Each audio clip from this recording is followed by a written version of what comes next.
Sure. I seen a damning report this morning, and you're going to shed a little bit more light on this one, as the supporters love your breakdowns. UK Health Service promotes first cousin marriage as a good thing. Am my eyes deceiving me here, or is this true? Well, unfortunately, the NHS did produce a report, which I'm really struggling to find because they might have pulled it because of the backlash. But essentially, they said that, yeah, it can be a good socio-economic thing. Obviously, not thinking about the birth defects that come from that. But I've got some very interesting statistics from the first cousin scandal of marriages that we're having in the UK. Obviously, this did go to a vote in Parliament, which was voted down very swiftly. Was that not second cousin, though? I'm sure it's first cousin marriage is illegal in the UK, is it not? It is. I'm sure the push for the ban was a second cousin marriage.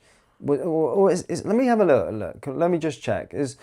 First cousin marriage is legal in the UK. Is it? It is.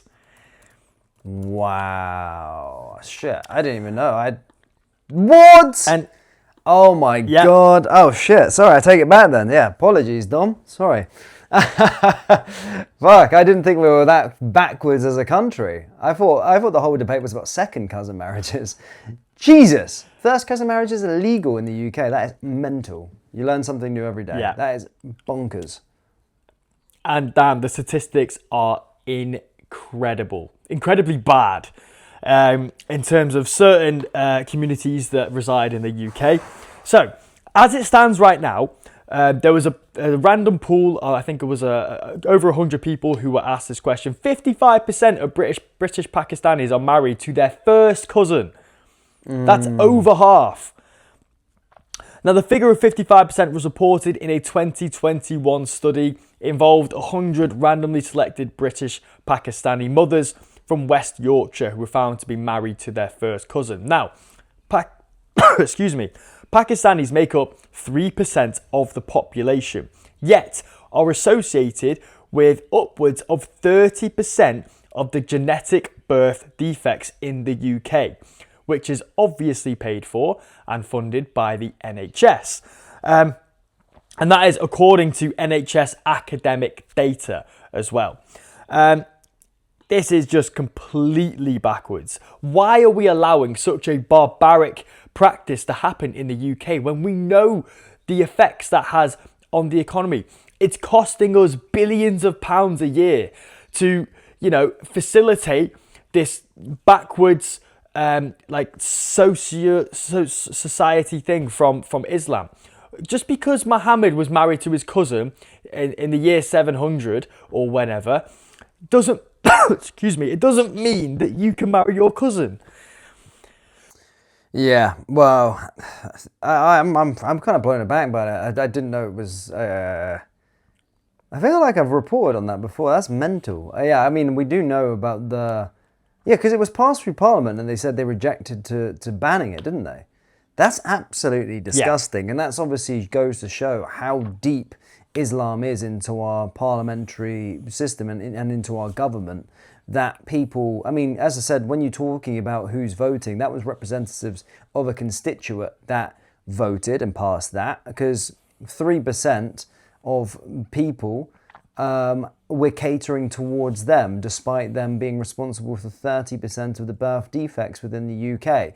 And I bet you, it goes back to democracy, I bet you if you asked the actual people that were, instead of just asking the representatives in terms of the MPs, if you actually asked the people of all of those constituencies, I bet they would have all voted unanimously to ban the marriage of first cousins. It's absolutely sick and disgusting, and it just goes to show that a certain demographic is infiltrating our parliament and our decisions on what you can and can't do, because it's fucking cruel. It's not about religious things as well. It's about bringing a child into this world. Absolutely, disgusting in terms of the way that they're going to have to live their life. It's cruel. It really is cruel. And I can't believe that's still going on. But I want you to tell me a bit more about the NHS. They're promoting it, did you say?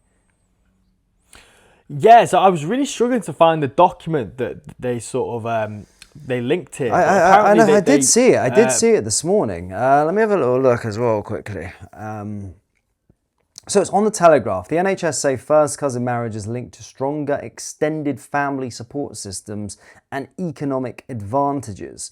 The NHS is backing first cousin marriages despite the proven risks of birth defects. So instead of protecting children, our health service bends the knee to cultural sensitivities. This isn't healthcare, it's cowardice.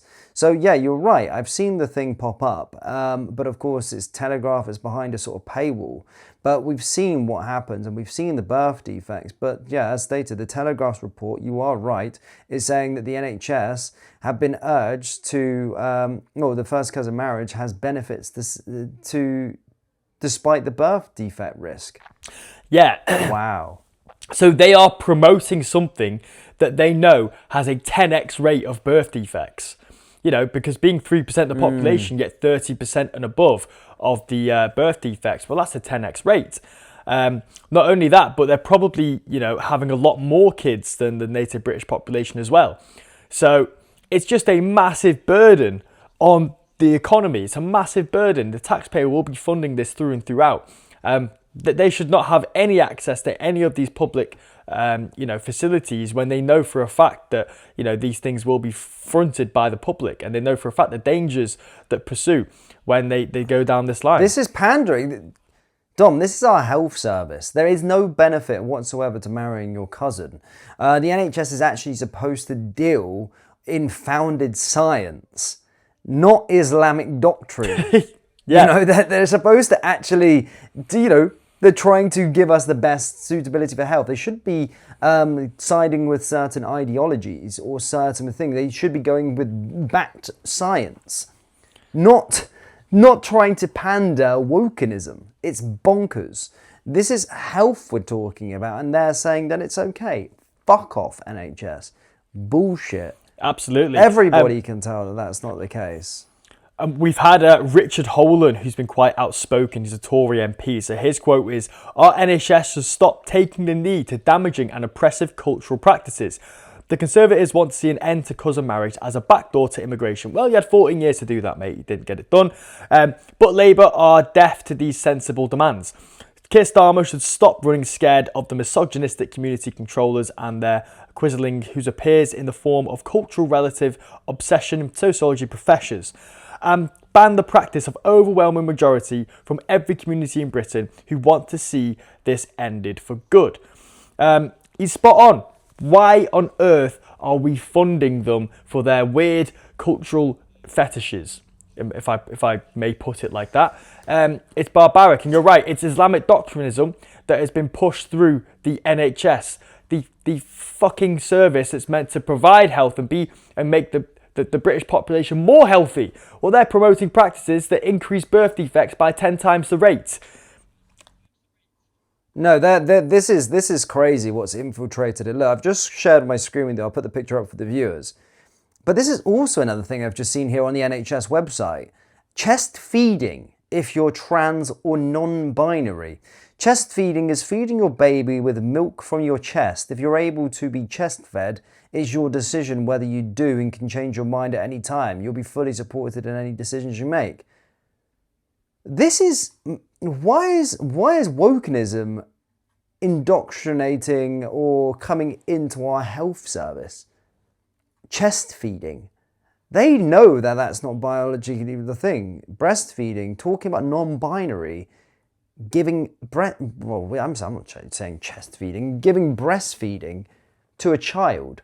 So we're going to have a man with his dirty nipple just so he feels like a woman, putting his nipple into a child's mouth to chest feed it when there's nothing happening there. That's more of a fetish. Again, that is nothing more than a disgusting, perverse, paedophilic fetish that the trans community is pushing as liberation for their community. Really, I want to see the end of sort of human trafficking babies as well to these obviously perverse couples. I'm a traditionalist when it comes to that. I believe family is between a man and a woman. I believe that's the optimal family structure in order to develop children. But giving babies to trans people, I don't think is or trans people having babies, I don't think is a good practice. But back on the cousin marriages, we have a Dr. Patrick Nash, who is an expert on religious law and director of the Pharaohs Foundation of Social Science Research Group in Oxford. Now, he's called the guidance in relation to the cousin marriage, the first cousin marriage, as truly dismaying. He said that cousin marriage is incest, plain and simple, and needs to be banned with the utmost urgency. There is no balance to be struck between this cultural lifestyle choice and the severe public health implications it occurs. The official article is deeply misleading and should be retracted with an apology so that the public is not misled by omission and half-truths. Now, the NHS guidance points out that practice has been legal in the UK since the 1500s as a loophole for King Henry VIII to marry Catherine Howard, his ex-wife's cousin. But his ex-wife's cousin is not his cousin. So, yeah, it's a bit of a perverse sort of... interpretation of that law there. And again, why are we referencing laws from the 1500s? If I'm going to be honest, in the history of the first cousin marriages, Catholics banned first cousin marriages in the 6th century and second cousin marriages in the 14th century. Cousin marriage was also banned in the Roman Empire in the 4th century. So we've had these laws in place in Western culture and civilization for thousands and thousands of years. They are deeply ingrained within our ideology in Britain, and I do not know a single person who would even consider marrying their first cousin. Yet in Pakistan, upwards of 80% of the births are first or second cousin marriages. That's mental. That's wild. Yeah, but you're seeing it in real time that this just is infiltrating, this wokenism and perverseness is just infiltrating our health service. Bloody hell. That is dangerous. It's meant to be data-backed, science-based, not wokenism pandering towards other things. It's like I sent another thing as I've been scrolling on stuff, just to go on to, I know it's a bit different. Oh, no, it's on healthcare though. But there's the Quebec Supreme Court out in Canada ruled that the government have allowed a throuple, so 3 men, to adopt a 3-year-old girl. And they've adopted this 3-year-old child. So what they are is a throuple. So it's 3 men together that have managed to adopt a 3-year-old child in Quebec.